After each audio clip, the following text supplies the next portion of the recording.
Bonjour à tous, bonjour à toutes. Les inspecteurs de l'Académie de Créteil sont ravis de vous retrouver à travers ce webinaire portant sur les nouvelles modalités de l'oral de contrôle. Notre webinaire sera divisé en deux parties. La première partie, nous parlerons des spécificités globales liées aux nouvelles modalités de l'oral de contrôle. Nous aurons ensuite un temps de questions-réponses. Dans la seconde partie de ce webinaire, un travail en atelier disciplinaire sera mené par les inspecteurs référents, ainsi qu'un nouveau temps de questions-réponses. Qu'est-ce que l'oral de contrôle, me direz-vous? Il s'agit des épreuves orales du second groupe, qui se déroulent début juillet, dès le lendemain des résultats du premier groupe. Dans cette première partie de ce webinaire, nous allons présenter les modalités de l'épreuve de contrôle en 4 parties. Dans un premier temps, qui va à l'oral de contrôle et où sont situés les centres. Dans un second temps, les différentes étapes de l'oral de contrôle, puis quelles sont les épreuves, et enfin, la notation. Donc, dans le cadre des nouvelles modalités de l'épreuve de contrôle, qui est concerné par l'épreuve de contrôle? Les candidats qui ont une moyenne générale au moins égale à 8, c'est-à-dire 8 et quelques poussières, jusqu'à 10, mais légèrement inférieur, c'est-à-dire qu'un 9,99, un 9,98 permet d'aller à l'oral de contrôle. Cette moyenne de 8 entre 9,99 et quelques, on va peut-être s'arrêter à 2 décimales, comment elle est obtenue et y a-t-il d'autres contraintes? Eh bien oui, il y a une contrainte particulière, parce qu'au regard des disciplines qui sont concernées par l'épreuve de contrôle, eh bien, les disciplines de l'enseignement professionnel à proprement dit permettent et obligent le candidat pour aller à l'oral de contrôle à avoir une note minimale de 10. Alors, qu'est-ce qu'une moyenne de l'enseignement professionnel? Eh bien, tout ce qui ne relève pas des disciplines concernées par l'épreuve de contrôle. Donc, je vais exclure tout naturellement les mathématiques, la physique-chimie, le cas échéant s'il y a de la physique, la prévention santé-environnement, l'éco-droit ou l'éco-gestion en fonction de la spécialité du baccalauréat professionnel, et puis bien entendu le français, l'histoire-géographie et l'enseignement moral et civique. Les disciplines à exclure ainsi que le PS et les langues vivantes, le cas échéant, du calcul de la moyenne des épreuves dites professionnelles.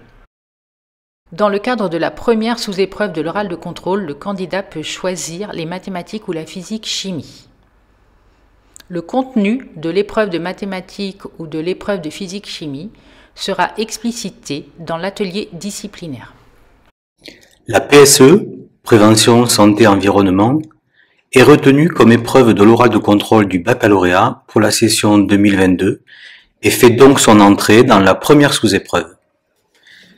L'enseignement de la PSE vise à former des acteurs de la prévention individuelle et collective par l'acquisition de connaissances dans le cadre de la prévention de la santé et de l'environnement, d'un comportement responsable vis-à-vis de sa santé et de son environnement, de compétences sociales et civiques permettant de réussir sa vie en société dans le respect de soi et des autres, d'une culture scientifique et technologique visant à développer l'esprit critique, et d'une méthodologie intégrant une démarche d'analyse et de résolution de problèmes.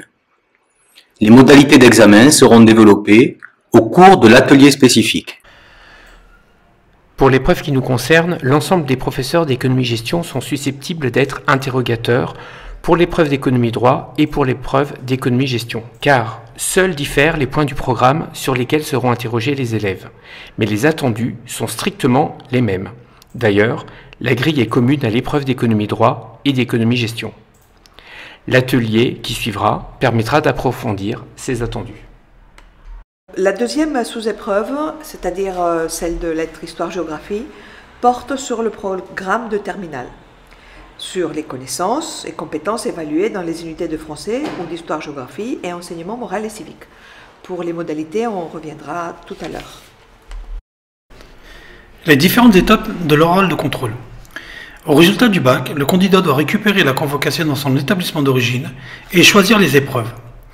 Le jour J, le candidat doit se rendre dans le centre d'interrogation pour tirer au sort les sujets dans les disciplines choisies et passer les épreuves. Puis, il doit attendre les résultats au plus tard le lendemain dans le centre d'interrogation. Le déroulement de l'oral de contrôle se décline en plusieurs étapes. Le candidat devra tirer au sort le sujet de la première discipline choisie. Il aura un temps de préparation de 15 minutes. Suivra une interrogation orale en 2 temps. Un exposé d'une durée de 5 minutes, puis un échange de 10 minutes avec un enseignant de la discipline choisie. L'étape suivante consistera au tirage au sort du sujet de la seconde discipline, avec un temps de préparation identique à la première, 15 minutes de préparation et 15 minutes de questionnant par un enseignant de la discipline. Les grilles des épreuves de l'oral de contrôle sont parues au BO numéro 4 du 27 janvier 2022. Elles vous seront présentées lors des ateliers disciplinaires par les inspecteurs en charge des matières concernées.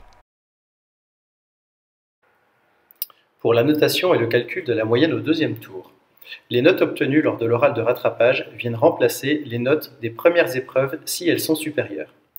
Les candidats sont admis si la moyenne générale obtenue à l'issue de l'épreuve de contrôle est supérieure à 10. Le calcul de la moyenne est sensiblement différent de l'ancien mode de calcul. Quelques exemples ici pour illustrer notre propos sur les modalités de calcul dans quelques baccalauréats représentatifs. Les métiers du commerce et de la vente, technicien menuisier agenceur et métier de l'électricité et de ses environnements connectés. L'oral de contrôle répond à 2 principes. Premièrement, c'est la meilleure note obtenue entre le premier et le second groupe qui est gardée. Deuxièmement, les candidats sont admis si la moyenne générale de l'ensemble des épreuves est au moins égale à 10 sur 20.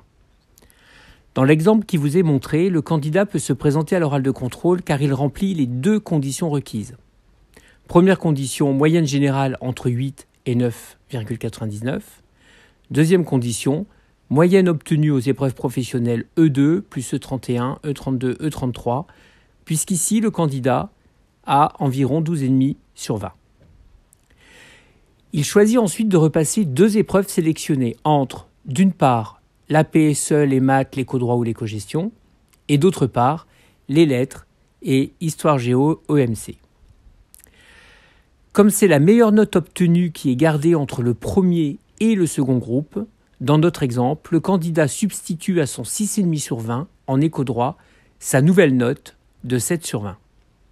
En lettres, il gardera sa note du premier groupe puisque sa note d'oral est inférieure à celle obtenue précédemment. Il conservera donc son 13,5 sur 20. Il faut donc retenir que c'est la meilleure note obtenue entre le premier et le second groupe qui est gardée. Un deuxième exemple en baccalauréat métier de l'électricité et de ses environnements connectés. Ici, le candidat a obtenu la moyenne au premier tour de 9,78 sur 20 et à la moyenne dans l'ensemble des épreuves professionnelles E2 et E3 pratiques. Ce candidat porte son premier choix sur la sous-épreuve de sciences physiques et chimiques, où il a obtenu la note de 7 sur 20. Cette sous-épreuve est affectée d'un coefficient 1,5, au même titre que le français, mais de façon plus importante que la PSE et l'économie-gestion, qui sont de coefficient 1.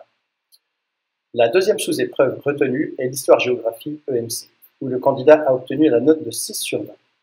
Ce candidat obtient les notes de 10 sur 20 en sciences physiques et chimiques et de 11 sur 20 en histoire-géographie EMC. Ces résultats, proches de la moyenne, lui permettent d'être admis à l'issue de l'épreuve de rattrapage, avec une moyenne recalculée de 10,44 sur 20.